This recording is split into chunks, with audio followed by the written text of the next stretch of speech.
Hola, estamos en la emisión número 5 de Tan Real como Virtual, este programa veraniego de Centro Visión. La semana pasada contamos la historia de un hombre que fue aplastado por un Volvo y sobrevivió al suceso, pudo contarlo. Esa historia sonó y de qué manera. Esta semana vamos sobre lo mismo, vamos a contar la historia de un hombre que fue aplastado por un camión cargado de madera en el lomerío de Banao. El hombre fue aplastado y de igual manera sobrevivió y pudo contar la historia que hoy traemos a Tan Real como Virtual. Recuerda, emisión número 5.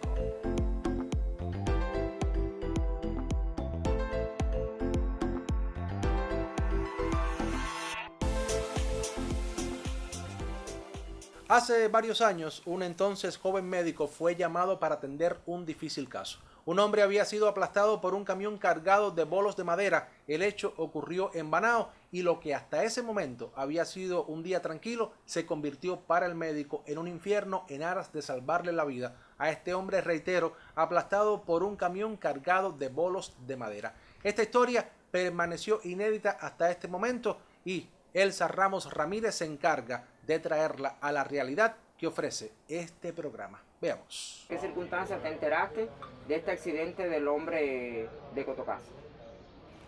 Sí, al saber, eso fue una guardia en horas de la tarde, cayendo la tarde, el sistema de emergencia, el 104, recibió una llamada que provenía del Polingo de Banao, de alguien que informaba sobre la ocurrencia de un suceso donde un conductor de un vehículo, que realmente no recuerdo el nombre de ese tipo de vehículo, pero que se dedica a transportar bolos de madera en las lomas ahí de Banao, había sufrido un accidente donde había hecho un giro y había volteado el vehículo y él había quedado atrapado.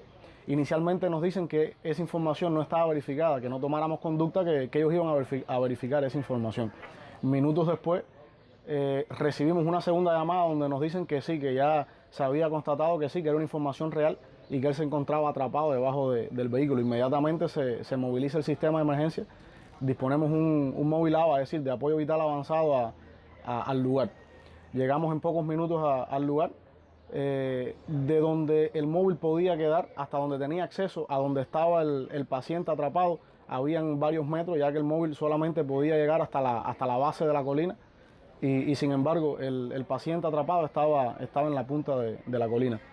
Es decir, que hubo que disponer una serie de recursos. Cuando llegamos todavía no estaban los bomberos ahí en el área y hubo que disponer de una serie de recursos y moverlos para allá arriba con la ayuda del paramédico y el licenciado que me acompañaba en ese rescate. Dígase maletín de vía aérea, balones de oxígeno, en fin, todo lo que normalmente utilizamos en el rescate de un paciente en estado grave. O sea que tuvieron que subir la loma con todos esos equipos. Tuvimos que subir la loma a pie con todos esos equipos, al hombro el balón de oxígeno en un maletín que tenemos para ellos. Y así fue donde pudimos llevar los recursos a donde estaba el lesionado. Cuando llegamos al lugar nos dimos cuenta que las situaciones del rescate eran críticas, no solamente por el estado del paciente, sino que también se continuaba atrapado en el lugar, pero que además las condiciones geográficas donde había ocurrido el suceso también estaban en contra nuestra. Es decir, el vehículo había quedado volteado en la punta de la colina, en la punta de la cima, en una superficie muy irregular, y que en algunos momentos que estábamos maniobrando con el lesionado ahí debajo, aquel vehículo tenía tendencia a irse hacia un lado como si fuese a continuar dando giros encima de aquella colina. Era inaccesible prácticamente el lugar donde él quedó atrapado.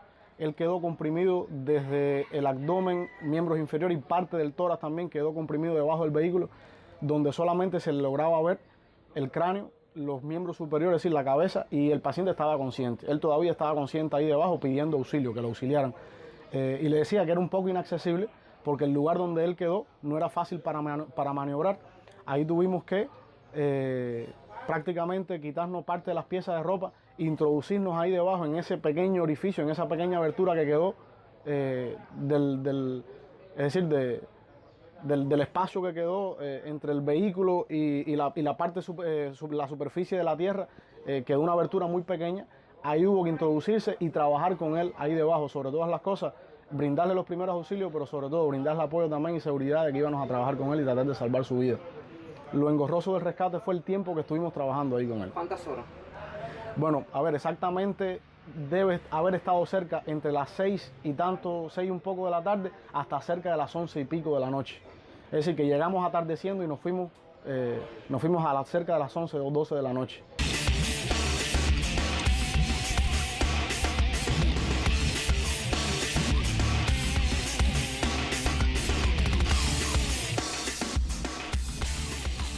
Tan real como virtual cuenta hoy la historia de un hombre que hace años fue aplastado por un camión cargado de bolos de madera en el lomerío de Bonao. Este hombre incluso pidió morir para evitar el sufrimiento que sentía aplastado, reitero, por un camión cargado de bolos de madera. Elsa Ramos es la guía para esta historia que contamos hoy en Tan Real como Virtual.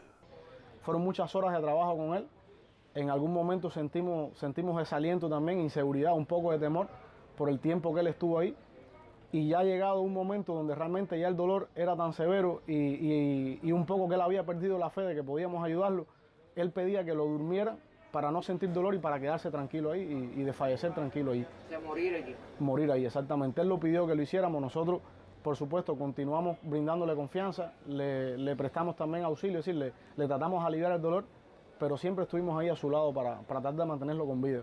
Cuando logramos liberarlo, a la hora que le decía, bien tarde ya en la noche, 11 y tanto, 12 de la noche, con el trabajo de los bomberos, un trabajo arduo realmente del equipo de bomberos, nos dimos cuenta que la situación que él tenía era bien crítica y que no entendíamos cómo pudo haber tolerado tantas horas bajo esas circunstancias ahí debajo de ese vehículo. Cuando lo lograron liberar, que ya pudimos enteramente poderlo examinar, es decir, todo su cuerpo, nos dimos cuenta que el lesionado tenía fracturas de miembros inferiores, tenía fracturas de la pelvis, tenía incluso un traumatismo torácico donde las costillas se habían fracturado y produce una lesión del tórax que se llama tórax batiente y recibe este nombre porque con cada respiración el tórax bate, es decir, el tórax se mueve por la inestabilidad de las costillas. Lesión que puede ser muy peligrosa porque en uno de esos batidos, es decir, en uno de esos movimientos de las costillas puede introducirse y perforar la pleura, es decir, la capa que recubre los pulmones, circunstancia que pondría severamente en peligro su vida. Cuando lo pudieron liberar, lo bajamos en una camilla hacia donde estaba el móvil que le decía, había varios metros de distancia, nos dimos cuenta que su situación era bien compleja. Hubo entonces que estabilizarlo, hubo que dormirlo, ponerle un sedante, ponerlo a dormir, por el dolor, por la inquietud que tenía y por esta lesión torácica que podía poner en peligro su vida si se agitaba un poco. Lo tuvimos que dormir, sedarlo, intubarlo y conectarle una máquina de respiración artificial. Así, bajo esas circunstancias, se trasladó acá a la UCI, a la unidad de cuidados intensivos acá de nuestro hospital provincial Camilo Cienfuegos. Y lo heroico de todo esto es que este paciente pudo sobrevivir. Cada semana, Tan Real como Virtual tiene una sección que se llama Archivo Digital. ¿De qué va? Bueno, un video que en algún momento se convirtió en una sensación por distintos motivos. ¿Cuál es nuestra propuesta para esta emisión número 5 de Tan Real como Virtual? Sígame, míralo aquí.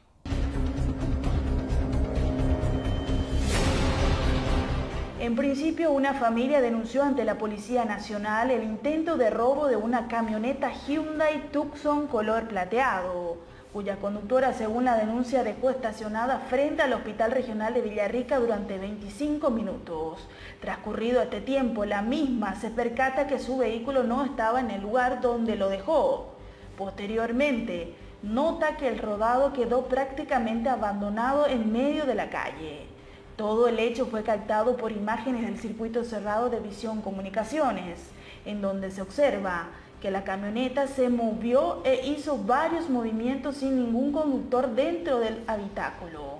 Hasta el momento, la División de Investigación de Delitos de la Policía Nacional sigue trabajando en la investigación para determinar cómo pudo moverse la camioneta sin nadie al mando.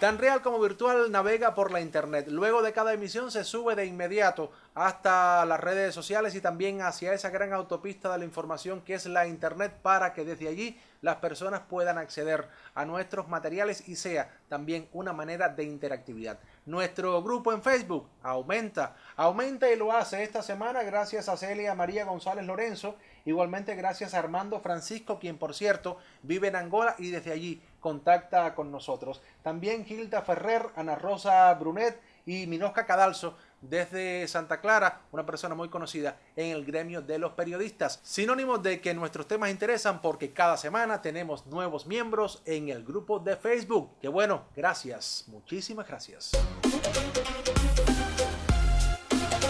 Termina Tan Real como Virtual esta semana. La próxima nos volveremos a encontrar para compartir contenidos que unen al mundo real con el mundo virtual. Nos despedimos. Muchísimas gracias por la atención y nos encontramos la próxima semana en otra emisión, sí, de Tan Real como Virtual.